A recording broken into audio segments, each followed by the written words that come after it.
Welcome to another episode of Growth Hacker TV. I'm Bronson Taylor, and today I have Adam Berke with us. Adam, thanks for coming on the program. You're welcome. Thank you for having me. Absolutely. Now, Adam, you're the co-founder and president of AdRoll, is that right? Yeah, pretty much. All right. Well, tell us a little bit about AdRoll. What is it? Yeah, AdRoll is a display advertising platform. We started the company back in 2007 with the goal of making display into more of a performance channel. We saw search as the breakout marketing channel of the internet age, and marketers flocked to it, and display at the time was at best an afterthought. And so we were starting the company right at a fortuitous time, as it turned out, with the rise of real-time bidding and these exchanges, and being quantitative, data-driven people. We thought there was a lot of things that you could do with targeting to enhance the performance of display and make it more of an accountable channel in the same way search was. And so the goal was really to build, the AdWords of display, and we realized, the killer app for display that marketers flocked to in the same way that they were flocking to search was retargeting. And at the same time, it was a poorly understood, poorly implemented channel, and that all kind of came together. So we really focused on building a really nice UI to be able to do sophisticated things with retargeting that people hadn't thought of before, and then bringing that to the masses, really. So anybody can use the platform, obviously, and we have great account managers and so forth that can help on really sophisticated campaigns. But if you have a smaller site, you're just getting started out, you should still have access to this powerful marketing channel. So making it really easy for those kinds of advertisers to use it in the same way that they would use search. Yeah, absolutely. So you said it's a retargeting company. Explain to us how retargeting works. First of all, tell us kind of high level, what it's like to the end consumer when they're retargeted, so they actually know what it's doing. And then tell us kind of how it works briefly, from the cookies, and you mentioned the ad exchanges, all those kind of things. Yeah, well, I'll start from the point of view of the mechanics of how it works. So the way it works today is that an advertiser, a customer of ours, would place a piece of code on our site. And the way that we really view our platform is that every advertiser, every online business has this really valuable data set. And it's generated by the behaviors that people exhibit on their site, the products that they view, how long they spend on the site, do they complete a certain action or not. And by placing our code on their site, they're able to, in our interface, collect that data and then segment it in ways that are relevant to their business. So creating segments of people that drop off at different parts of the flow, or capture a group of people who recently purchased that you might want to re-engage with later. So once you place our single piece of JavaScript or image pixel on the site, we can create those types of segments. We have very intelligent bidding algorithms that run underneath, decide how much and how often to bid for specific users, and then marketers can use the interface to apply their business rules, who they want to target, who they don't want to target, and so forth. And then obviously having a beautiful reporting interface that gives them a lot of insight to figure out what's working, what's not, and then being able to adjust. Yeah.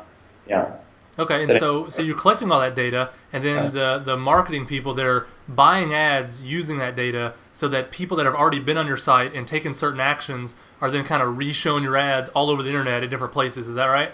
Yeah, and hopefully, an intelligent marketer will use the tool in an intelligent way. Like all advertising. Yeah, and obviously, once you've created those segments that you thought about, and who were interested and who were not interested, you're obviously trying to then match the message up to resonate with that group, or make sure you're conveying the right aspect of your product at the right time for that specific user. And then we're helping them act on those segments on all across display inventory. We're one of the largest buyers on Google's ad exchange. We buy on Yahoo and the Microsoft platform and all across the web, and then we're one of the alpha partners on Facebook as well. So one of the first companies to be able to buy on Facebook ad exchange. You can act on these same segments in the largest single publisher on the web. So that's been a big boon for our customers as well. No, that's great. And when I was looking on your site the other day, I noticed something called liquid ads. It seemed really interesting. Tell me how liquid ads works with all the stuff you just described.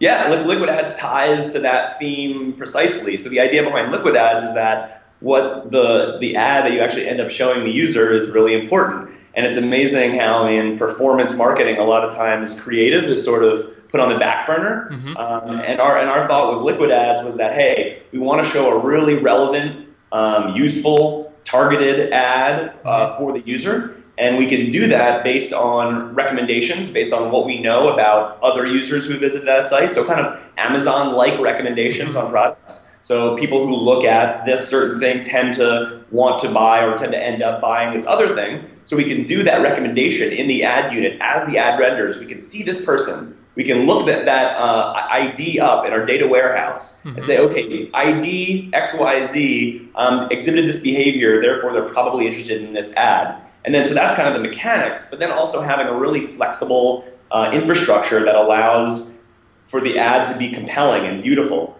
The problem that a lot of people have with these kind of product-specific dynamic ads is that they're very templatized looking and they're very ugly, which can be okay for direct response sometimes, but you also want it to reinforce all of the wonderful things about your brand and be consistent with the look and feel. And so liquid ads is why I call it liquid. It's both flexible from the point of view that it's you can do a lot with it from a brand perspective, and that is dynamic, like fluid, like liquid, in terms of the products it's showing for each individual user. No, it makes sense. And it seems like you have a number of competitors that do retargeting. And anybody can buy into these ad exchanges, do retargeting on like the lowest level, but it's really all the technology you've built around that, it seems. The algorithms, the intelligence, the knowing what to do and when to do it, that kind of makes you guys stand out, just from my point of view anyway. Yeah, I mean, we're a product-driven company that started in 2007, so that's a big head start in terms of having been working on this problem for a long time. And the product we know speaks for itself. And yeah, I mean, it takes a long time to build these algorithms to figure out what the right cues are for a particular, how much to bid, how to adjust bidding over time, and so forth. And having engineers that can develop all of that. And in 2007, you think back, we also started the company going into the worst economic climate of recent memory, which in our own kind of revisionist view of history was a great thing. And it was a great thing because we didn't rush to market. We didn't kind of rush something out the door with a sales team and marketing. We focused on that product and the technology for years before we really went full bore in bringing it to market. We only did that once we were really confident that it worked really well. We would do awesome stuff, and then we've only built from there since. Yeah. And one of the cool things about retargeting is that it actually shows us intent. And that's kind of the magical word here. Like, we know what their intentions are. Like, we know what they clicked on. We know that they were on the site. That shows intent itself. And then also think about how Google search shows intent. Like, when somebody's typing in a search, like, we know they're looking for Nike size 12. I mean, we know that. Besides Google search and retargeting, is there any other kind of large-scale way to know intent for marketers? Or are those kind of the two options? Well, yeah, I mean, today those are certainly, and it's funny, that's a lot of the same language that we use internally when we think about our product, harvesting intent and where do you collect intent online. And Google's very lucky to have this box that everybody goes to and just types in exactly what they want to buy. And then you can get a lot of it also from your site yourself. There are other ad tech companies that create intent data sets, third-party data. But if you think of the marketing funnel, the lowest level intent is your what we call first party, the intent data that you own that's generated on your site. And then everything kind of, it might increase in scale as you go up the funnel, but it's slightly less targeted, slightly less intent. They haven't been to your site yet, but they might have. To use the automotive example, the highest intent user has been to the dealer locator on the brand's site. One higher level is maybe they did a search on Kelley Blue Book, so that's kind of moving a little higher up. So that cookie is maybe interesting for Subaru, but not quite as much as if they're looking for a dealer.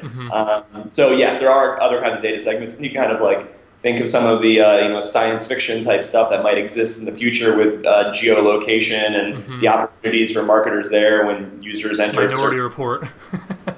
Yeah. Walking around and seeing the ads based on your retina scan, that kind of stuff. There's definitely intent data sets. I mean, obviously, as a marketer, you want to be, you're marketing to humans who have sensitivities, and if you're not taking those, if you're not solving for that aspect of the equation as a marketer, then your campaign's probably, A, it's the wrong thing to do, and B, they're probably not very effective because Things that turn off people are going to turn them off to your products. Yeah, absolutely. That's what I think when I watch Hulu, and I see the same ad 7 times before I'm done with the show. I think by the end of it, like, I hate that product, even if I would have been a user, because it was just too much. It was over the top.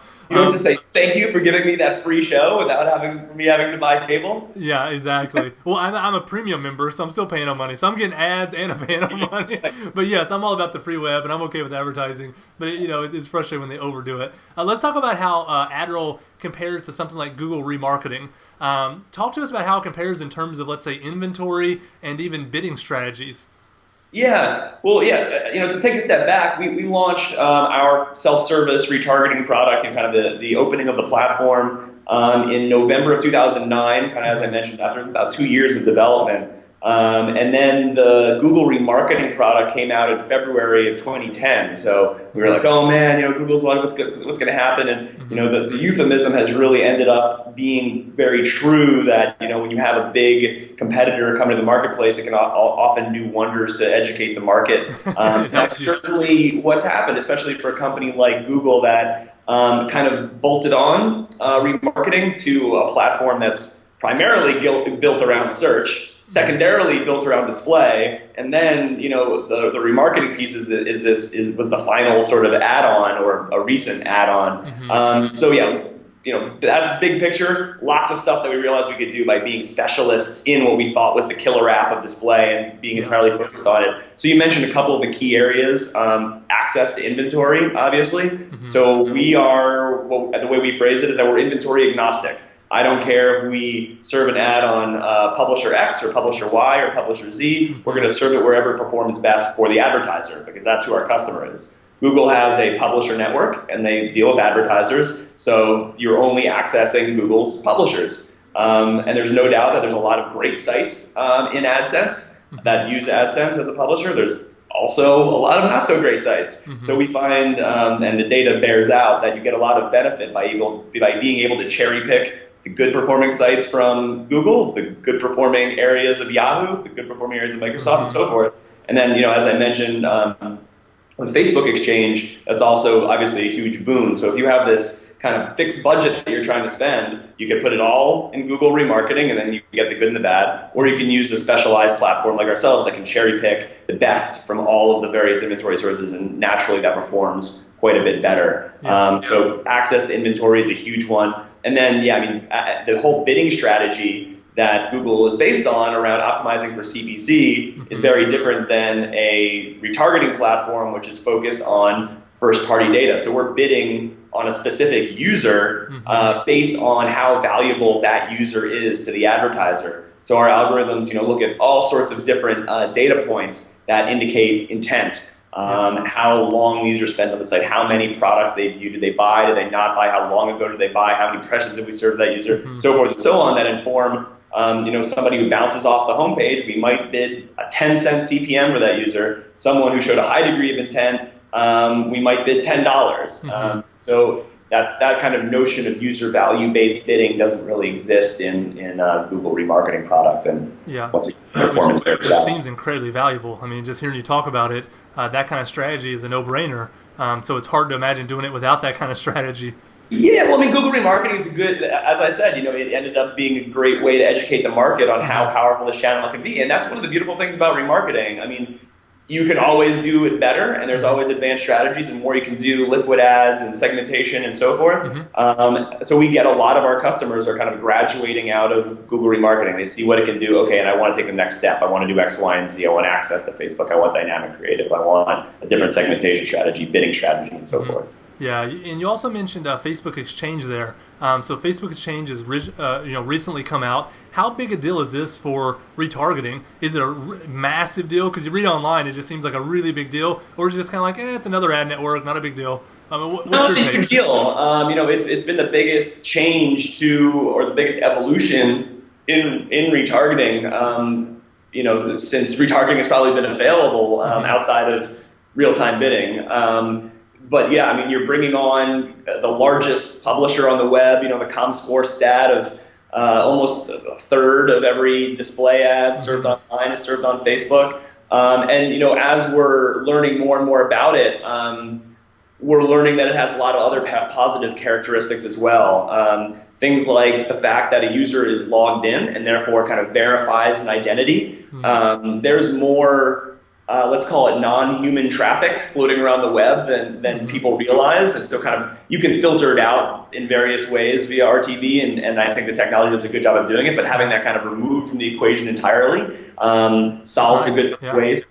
The fact that all of the ads are always in view. You scroll as they in view. They're in predictable places so people don't accidentally click on ads. So finding the inventory to be very high quality, and there's a lot of it, so it's very efficiently priced also. Yeah, that's great. And now I was reading a study that you guys released, and tell me if I get any of this wrong, but you compared Facebook Exchange to kind of web retargeting at large, and you found that Facebook Exchange is better for CPMs, cost per 1,000 impressions, CPC, cost per click, but that it was lower at CTR, the click-through rate, and CPA, the cost per acquisition. First of all, what's that? You want the CPA to be lower. So yeah, Facebook actually was delivering a better cost per acquisition than standard web retargeting based on our study of 468 advertisers that were running. Okay, so that was what I was going to ask you. How did you get that data, first of all? So you studied 400 and something. What did you study again? That was 468 advertisers who were using both standard display and Facebook Exchange through our platform. So today we have a little over 1,200 advertisers using Facebook Exchange. At the end of Q4, it was in the 800 range, which based on the Facebook earnings call, Sheryl Sandberg said they had about 1,300, so a little more than half of all of the advertisers. Wow. I mean, obviously we represent a large swath of different size advertisers. So people spending a little, people spending a lot. But we had a group of 468 that were using both, and so we looked at that group only for that study that you mentioned. Gotcha. So what should we do with that data? Just, the common marketer trying to figure out, what kind of strategy they should have based on what you found. Does it actually change anything? Is it just novelty to know it, or does it actually matter? Oh, no, I mean, I'd say, off the bat, unequivocally, Facebook Exchange has been a boon for advertisers that are concerned with performance. So, anybody who's not using it as part of their retargeting strategy should probably revisit that. Part of that is it's a moment in time. It's very early, and so the folks who adopt new channels early stand to gain the most. I'm sure Facebook Exchange will get more competitive over time, and CPMs might creep up as it gets more competitive, but we're not seeing any signs of that today. So, the learning is definitely something you want to try. The other learning is that it actually complements and is incremental to, based on our data, standard web. So if you're using, it's not that you necessarily want to switch it all off, it's that they both kind of play a role in a retargeting strategy. And that, Facebook crushes it on a performance perspective right now. And actually, one of the surprising aspects is how unique the audience is, that you're not going to actually overlap on impressions with a ton of your users anyway. So it's almost a way to find people that you wouldn't have found. Okay.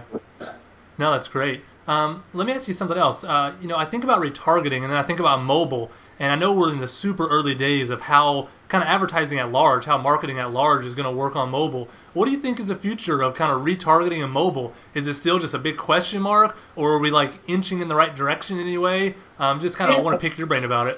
Yeah, I mean, some of those questions are getting to be more and more answered. I'd say there's a division kind of in two camps. There are companies that own universal identifiers.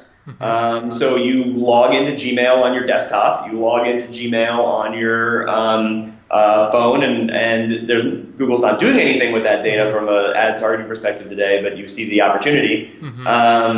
Apple launched an IFA, identifier for advertisers, in iOS 6. So that's a mobile, kind of their version of a mobile cookie. That gives user control to turn it on and off and so forth, but also gives advertisers the ability to measure and target on mobile. Obviously, Facebook is has the largest used mobile device, and people also use the desktop experience quite a bit. So that starts to draw that connection there. The real question I think that remains is, there's also probabilistic models that you can do on device fingerprinting and so forth. The bigger, the question I think that's going to evolve, and that needs to be figured out as technical limitations start to be addressed, and it's not perfect, but it's moving, Mm-hmm. is what are the use cases? What do advertisers want to do with it? Is it that someone went to your mobile site and you want to retarget them to install a mobile app?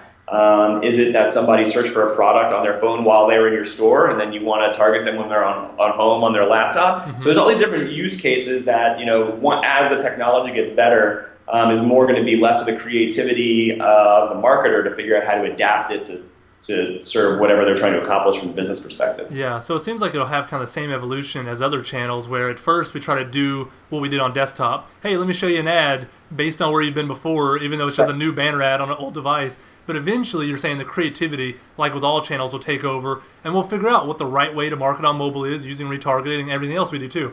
Yeah, it makes sense. Yeah, we're in that kind of first phase right now. Let's just take the analogy of what we do on desktop and then create that experience on the web or on mobile. But yeah, I mean, as you said, the opportunities are really interesting to, and naturally marketers will want to adapt to target their marketing based on the way people and their customers travel through the world and interact with their online presence, no matter what device they're on. Yeah, absolutely. Now, at AdRoll, you guys help a lot of companies kind of create strategies, create campaigns that are really successful. So you get to see kind of at a high level what companies understand, what they don't understand, what they miss out on. So let me ask you some questions to kind of help companies that want to use AdRoll or want to use retargeting in general to know what they don't know. So what do most companies kind of overlook when they think about retargeting? When you come in and they're a decent-sized client and you meet with them face-to-face, what do they usually miss about this opportunity? Yeah, I'd say the thing that they don't think about most often is that they probably have a lot of really good retargeting strategies implemented via their marketing automation solution, mm-hmm. and they don't think about that quite as much, that you have a funnel and a lead nurturing and a customer nurturing process that you take people through via email, and that a cookie can act a lot like an email in the sense that it's a fairly good one-to-one relationship to a particular user. Mm-hmm. So thinking about your funnel in the same way as you think of what might you want to email a person, thinking about adjusting your messaging based on segment, yes, sure, what they did on a site, but what's the consideration phase? How much time do they spend thinking about this product? How much time, is it an impulse purchase? Is it a long consideration process? If it's a long consideration process, are there touch points throughout that process that give you an indicator that, hey, this person is moving down the funnel and therefore we should change our messaging? So thinking about your retargeting campaigns in the same way that you think of your marketing funnel, and of course connecting the creative to match that strategy. Yeah, when you were just saying that, a light bulb went off. Like, I never really thought about that. Like, oh, this is a unique, more or less, identifier, and that is like an email. And I think about email very differently than I think about what I would use a cookie for on my website. But what you just said makes me wonder, like, well, why? Like, why is there such a drastic difference in how I view the two funnels when they're so similar? That's great. From a marketing perspective, a lot of the way you've thought about messaging and so forth at those different phases, you can apply to your retargeting campaigns. No, that's great advice. How do you feel like companies really do with understanding the power in their data sets? You've mentioned data at least 3 or 4 times in this interview, so I know it's personal. Like, you really do understand that data matters. Do they come in thinking, oh, we'll just see who hits the homepage and then we'll show them an ad when they're on Facebook? Is that kind of their view of it, or do they get that? It sort of goes back to the mobile conversation. I mean, people who are new to it, that's kind of, oh, I've heard this thing called retargeting works. What's the quickest, easiest way I can get live? And so, and the nice thing about retargeting is that even that quickest, easiest thing can perform all right, and at least has a really good subjective feel to it that, your friends see the ads and, your mom sees it and calls you and so forth. So it's usually enough to get marketers to think about it a little bit more in a little bit more in-depth and a little more sophisticated way. Okay, it's actually this data set that we have. And that's kind of an evolution in the way marketers think in general, that there is this kind of growth hacker, notion about looking at our data sets, looking at our CRM, looking at who we should target and how they perform and all of that. So I think retargeting is kind of part of that big data theme without a doubt. Yeah. And then when it comes to like really gathering that data, all those data sets, I know earlier you mentioned that you could put the 1-pixel image on your site or the JavaScript embed, and then you guys kind of pull data from that. Are you pulling really detailed data from that? Like, oh, they clicked to purchase this thing and then abandon the cart. oh, they went over here and looked at the blue sedan. Like, are you guys getting that granular just from the JavaScript, or do I have to implement other third-party solutions to really get that data? How does it really work together?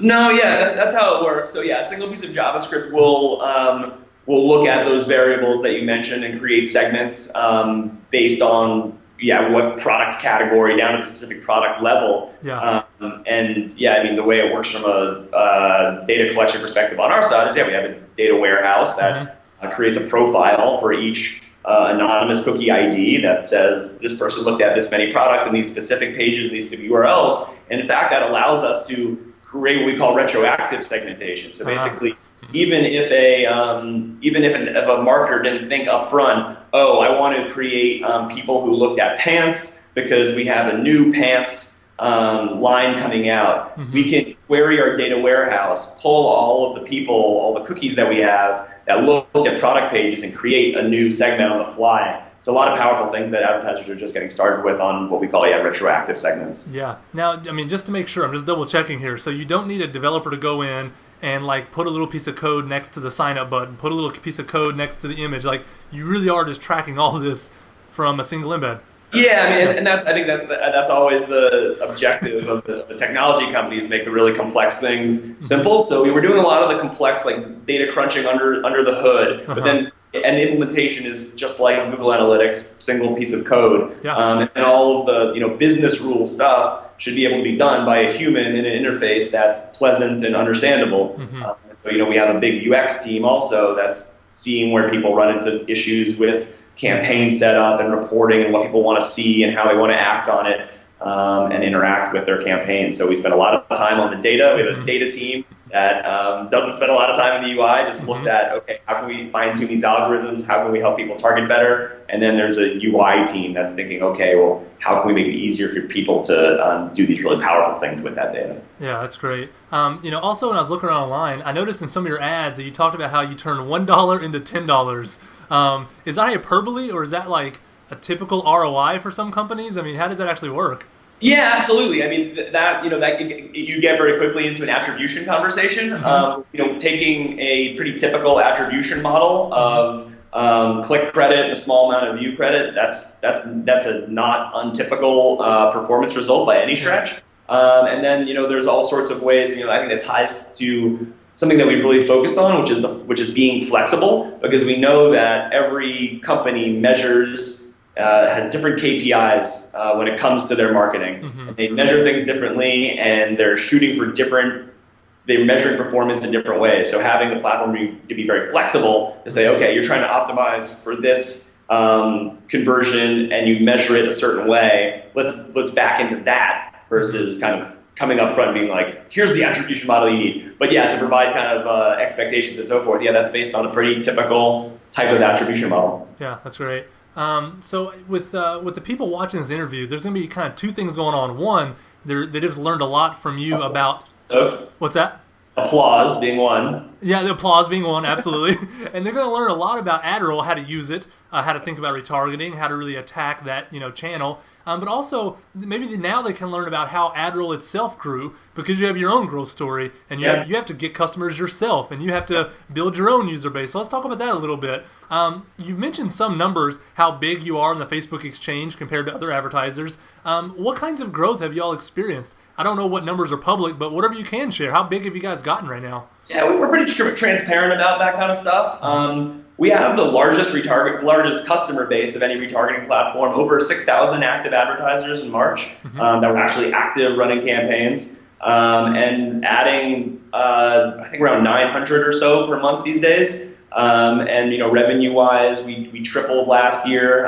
We just recently announced that, and on pace to triple again this year from a revenue perspective. So yeah, I mean, the growth is great, and I think it's a combination of once again, in retrospect, having started the company we closed our Series A 3 weeks before Lehman went bankrupt. So good time to hunker down, find the best possible developers, best possible engineering team, best possible product team, and just build an awesome product. And then growth gets a lot easier when the product really speaks for itself. So on marketing, we could take credit for a lot of things. At the end of the day, we really, our goal is just to let people try it, be consultative, help them use the platform better. And we know if we can do that, they'll have good success and growth. And that's something we hear over and over in this program is how important the product is. That marketing can only do so much. The product has to be something that people actually want. But leaving aside the product for a second, because AdRoll is a good product, what have been your all's primary customer acquisition channels? How are you finding new customers? How are you retaining old customers? What kind of strategies are you guys using to actually grow the user base to 6,000 like you have? Yeah, well, I mean, it's a little bit circular. I mean, no doubt our biggest acquisition channel is our free trial. We're only able to offer that because we know the rate at which people convert from a free trial to eventually see the value in the service and therefore pay for it. Well, walk me through that free trial. Like, what are you giving them? How long is it? What are they getting in return? What kind of retention rate do you have? How much do they upgrade? I mean, walk me through that a little bit. Yeah, I can't give you every... That's all right. But yeah, I mean, the way it stands today, it's about $60 in media, which usually we try to budget that for about 2 weeks, so it's kind of like a 2-week free trial. The goal, and there's sort of we extrapolate that to larger advertisers as well as we put together test plans for them. So I always like to talk about how the fact that we have advertisers spending as little as $100 a month on the platform and as much as $100,000 a month. So, but that $100,000 budget doesn't come in overnight. It comes in with a test, and then it grows and so forth. So, taking that point of view that like, hey, we stand behind this. You want to put enough commitment behind the test to get good data, get a fair insight into how it will perform, but also not too much skin in the game that you feel like you put too much at risk to try something that you're unsure about. So we walk that line, and the free trial is our most obvious external aspect of that. And yeah, our conversion rates from free trial to buying the product are very high, and our retention rates, are in the mid to upper 90% range from month to month. And the nice thing about retargeting is performance channel. So if it performs well, people grow their budget. So we also see their budgets grow month over month, which is great to see also. And that's because they're getting good results. Yeah, absolutely. Besides the free trial, is there any other kind of main strategy or even secondary strategy that you guys use after that? We try to we have a unique view of the retargeting space because of the volume that we have, the number of customers, and the length of our experience. So we try to be consultative. Once again, I think our marketing comes back to that. We try not to be too excessively outspoken. We try to be helpful. We try to provide data and information that is useful to people who are looking for information about how to do retargeting better, what to expect, how it can perform for their particular business. And because we have such a breadth of customers across so many verticals, we're particularly well suited to provide that kind of information. So we try to focus our marketing and lack of a better term, content marketing around that, providing stuff that is useful, will help people run better retargeting, and answers their questions. And then, once the more they know, the more likely they are to choose us. We feel like. Yeah. You mentioned content marketing consulting, and you mentioned your free trial, and those are kind of like repetitive. You can do those every week, kind of to acquire new users. Has there been anything that was like a one-time strategy that worked out really well for you? Something that's not really repeatable, or nothing you can really do again, but it's just like, wow, that really worked for what it was? Well, I should add also that one of our evergreen strategies is our own retargeting campaign, which is our kind of goes without saying, I guess. Has our best cost per acquisition to free trial, so that's another one. And then I'm trying to think of a specific example, but we do think about doing the same way you do an email blast. You can kind of do a layer that strategy onto your retargeting campaign. So using that in bursts to say, hey, new dashboard's out. Let's broadcast that to everybody, existing customers, new customers. So we do think of our retargeting strategy in terms of bursts and peaks also. If we have a particular piece of content that we want to make sure people know about, and so forth. And then point into other kind of one-time shot. We had an awesome opportunity as being part of the one of the first 3 or so 4 or 5 customers that were able to use Facebook Exchange. So we wanted to take advantage of that moment in time and talk about that and talk about why we thought it was a great channel, and that has bared out really well for us as well. Yeah. Do you have any growth strategies kind of right over the horizon, stuff that you're wanting to try that you just don't have the time, resources, whatever yet that you can think of? Well, the whole situation. I think this is true of of any startup, but there's a virtuous cycle where the rich get richer kind of thing. So as you not that we're rich by any stretch, but as you achieve success, you have greater opportunity to be more successful. Recruiting becomes easier. For example, when you have a success story, you get asked to speak at these types of things, and then that helps you bring your message and brand to an audience. So there's not a specific thing that we're saving up for. I would just be successful so you can be more successful. That's the advice, huh? Build on our successes for sure. We have a long view. We think this is a awesome space to be in. So we are saving up for a new conference booth. So looking forward to unveiling that. But in the grand scheme of things, that's a small investment. And what's more important is kind of nurturing relationships with our customers, helping our customers tell the story. Also, it's going to be a big theme that I don't know. That once again, kind of tying back to the idea that we have this great customer base. Let's make sure we empower them to refer people and things like that. So more things along those lines as well. As you've kind of watched the growth of AdRoll, has anything really surprised you about it? I'm sure you came in with hopes or expectations, or this is what the graph's going to look like when I look at our numbers in a couple of years.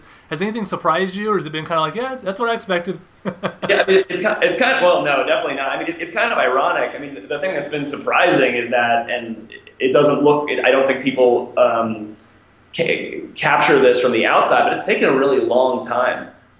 In the grand scheme of things, we started the company in 2007, and I think there's a notion that's okay, we're gonna start this overnight success, and that has not been the case. So to me, it doesn't.